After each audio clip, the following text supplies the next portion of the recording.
Good morning students, how are you. तो जैसा कि अभी तक हम पढ़ चुके हैं अपने साइंस के chapter number 1 crop production management में preparation of soil and sowing, और इसके कुछ क्वेश्चन आंसर भी हम लिख चुके हैं। तो आई होप आप सभी ने ये क्वेश्चन आंसर लिख लिए होंगे। तो संडे को आपकी कॉपियाँ भी चेक होंगी स्कूल के अंदर, तो जिसने अभी तक नहीं लिखे हैं वो अपने क्वेश्चन आंसर जल्द से जल्द लिख ले। तो आज का हमारा टॉपिक है एडिंग मैन्योर एंड फर्टिलाइजर्स।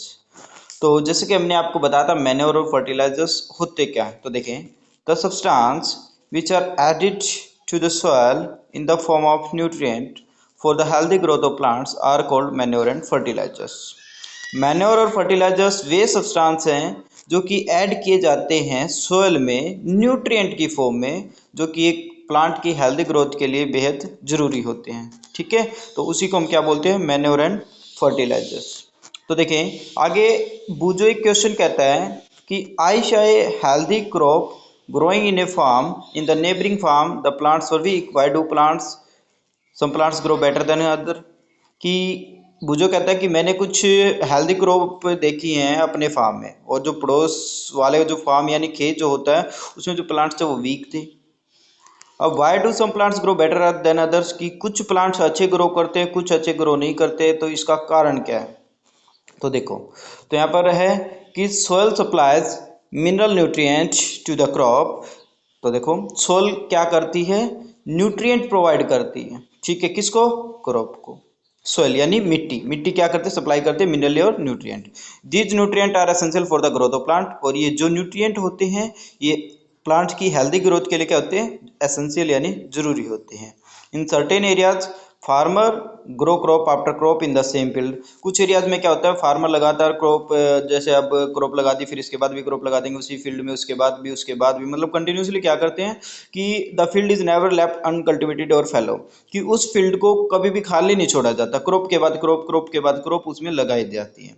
तो imagine what happens to the nutrient. तो देखो क्या हुआ, अगर बार बार आप उसको मतलब क्रॉप लगाते जाओगे उसी फील्ड में जो आप खेती करते जाओगे, तो क्या होगा, जो उसके न्यूट्रिएंट है वो कम हो जाएंगे, क्योंकि सोइल क्या करती है, न्यूट्रिएंट प्रोवाइड करवाती है।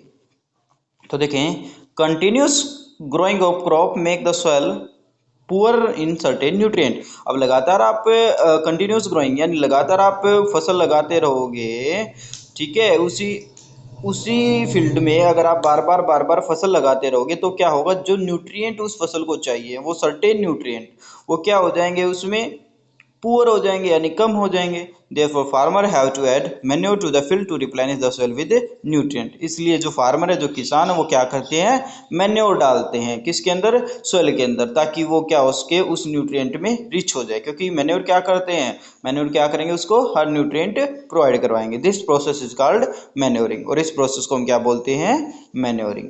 अब आगे देखें, इम्प्रॉपर और insufficient manuring result in weak plant.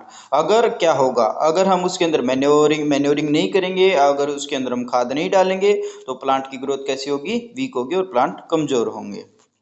तो देखिए, manure is an organic substance obtained from the decomposition of plant और एनिमल वेस्ट। कि मैन्योर है क्या, मैन्योर क्या होता है, जैसे आपने देखा होगा कि जो काव डंग से, जो प्लांट के वेस्ट से मिलकर हम क्या करते हैं, उसको एक गड्ढे में हम डाल देते हैं और उसको हम क्या करते हैं, डिकम्पोज हो जाता है, जिसके कारण वो, और डिकम्पोज होने के बाद उसको हम क्या करते हैं, अपनी फील्ड में डाल देते हैं। तो देखिए, manure is an organic substance, manure एक ऑर्गेनिक सब्सटेंस है जो कहाँ से ऑब्टेन होता है, जब प्लांट और एनिमल का वेस्ट है जो उसको डिकम्पोज करने पर। ठीक है, तो farmer dumps plant animal waste in pits at open places and allow it to decompose. Farmer क्या करते हैं, किसान क्या करते हैं, जो प्लांट और जो एनिमल का वेस्ट है उसको एक गड्ढे में डाल देते हैं और उसको डिकम्पोज होने के लिए छोड़ देते हैं। The decomposition is caused by some micro organism, और डिकम्पोजिशन किसके द्वारा होता है, कुछ माइक्रो ऑर्गेनिज्म के द्वारा होता है, जो छोटे छोटे जीव हैं, जैसे कि अर्थवर्म।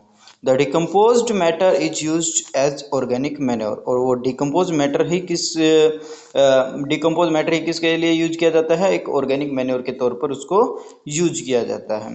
ठीक है, you have already learn about हो, तुमने जैसे कि वर्मी कंपोस्टिंग के बारे में पढ़ा था 6 क्लास में। वर्मी कंपोस्टिंग क्या था, वर्मी कंपोस्टिंग जिसमें अर्थवर्म क्या करते थे, उसको डिकम्पोज ही कर देते, तो वही है। हाँ जी, अब आगे देखें, जैसे कि अभी तक हम पढ़ चुके हैं मैन्योर और फर्टिलाइजर को ऐसे ऐड करना। अब एक एक्टिविटी है, एक्टिविटी हम पढ़ लेते हैं। देखो, देखो इस एक्टिविटी से आपको कुछ समझ में भी आ जाएगा, तो लिसन टू मी केयरफुली। तो टेक मूंग और ग्राम सीड्स और जर्मिनेट देम।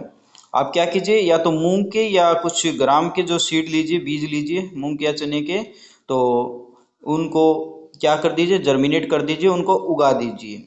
अब क्या होगा, select 3 equal size seedling out of these.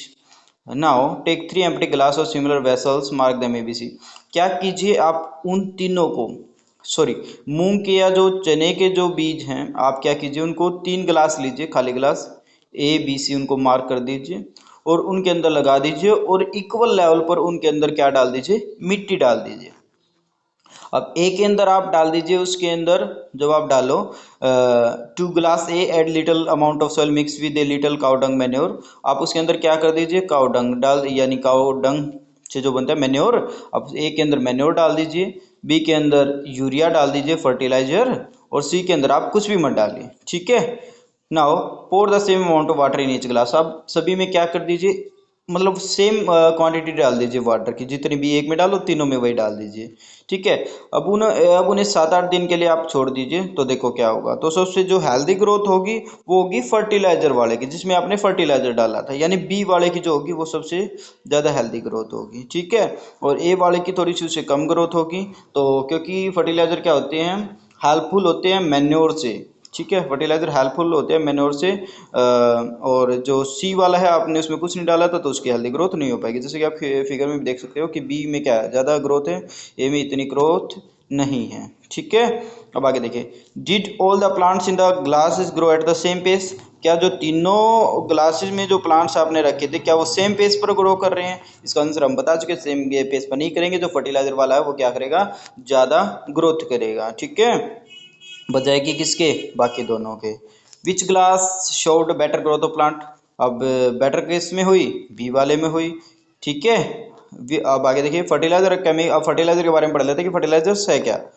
तो देखो, fertilizers are chemical substance which are rich in a particular nutrients. Fertilizer क्या होते हैं, केमिकल सब्सटेंस होते हैं। और जो भी अभी हमने बात की थी, मैन्योर क्या होते हैं, मैन्योर ऑर्गेनिक सब्सटेंस होते हैं। फर्टिलाइजर क्या होते हैं, केमिकल सब्सटेंस होते हैं, जो किसी पार्टिकल न्यूट्रिएंट में रिच होंगे, जिसमें कुछ पार्टिकल न्यूट्रिएंट ज़्यादा होंगे, ठीक है। How are this different from manure. अभी बता भी दिया हमने कि ये मैन्योर से कैसे डिफरेंट है, क्योंकि मैन्योर क्या होते हैं, ऑर्गेनिक सब्सटेंस होते हैं। फर्टिलाइजर क्या होते हैं, केमिकल सब्सटेंस होते हैं। और फर्टिलाइजर के कुछ एग्जांपल्स भी दिए हैं, जैसे यूरिया, आपने नाम भी सुना होगा, ये ammonium sulphate, super phosphate, potash, NPK. NPK के देखो ये 3 नाम है, मतलब 3 है इसके अंदर, क्या क्या, नाइट्रोजन, फॉस्फोरस और पोटासियम, ठीक है। तो आप यहाँ तक कर लीजिएगा।